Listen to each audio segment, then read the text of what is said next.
ఉండే, కాకపోతే అందరు ఒకసారి ఎలాగా జగన్ ఎన్నుకుంటే ఎలా చేస్తారు అది అని చూసారు, కాకపోతే అందరు చాలా సఫర్ అయ్యారు.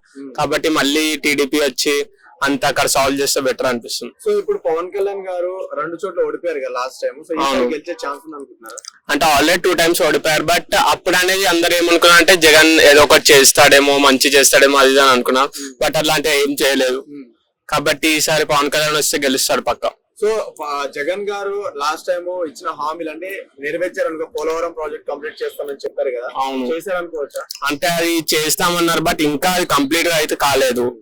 అది కంప్లీట్ ఎప్పుడైతుందో మనకు తెలియదు. మేబీ ఒకవేళ పవన్ కళ్యాణ్ ఇంకా టీడీపీ గెలిచింది అనుకో, అది డెఫినెట్లీ కంప్లీట్ అవుతుంది. అదే విధంగా చూసుకుంటే జగన్ గారు ఏమన్నారు వాగ్దానాలు అంటే, సంపూర్ణ మద్యపానం నిషేధం చేసిన తర్వాత మీ ఇంటికి వచ్చి ఎలక్షన్ లోకి వచ్చి ఓట్లు అడుగుతా అని చెప్పారు కదా, సో నిజంగానే అడిగారు అనుకోవచ్చు. అంటే ఇప్పుడు మాక్సిమం ఎవరు ఓట్లు అడగడానికి జగన్ వచ్చినా కూడా ఒకవేళ అడగొచ్చు, బట్ ఓట్లు అనేది అతనికి రావు. ఎందుకంటే ఆల్రెడీ చాలా మంది సఫర్ అవుతున్నారు ఇప్పటికే.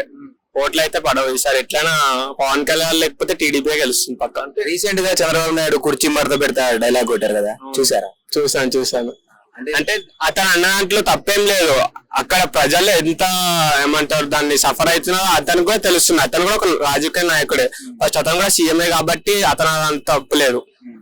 విధ్వంసం అనే బుక్ కూడా క్రియేట్ చేశారు చంద్రబాబు నాయుడు, టీడీపీ అనే జనసేన పార్టీ.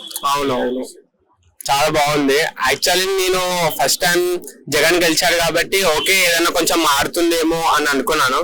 బట్ ఎటువంటి మార్పు లేదు.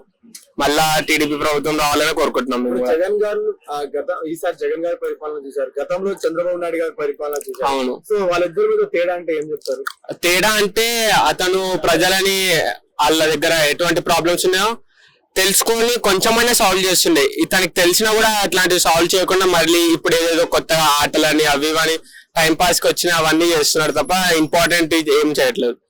రోడ్డు డ్రైనేజ్ వ్యవస్థ ఎలా ఉందన్న ఆంధ్ర? రోడ్డు డ్రైనేజ్ అయితే అస్సలు బాగాలేదు బ్రో.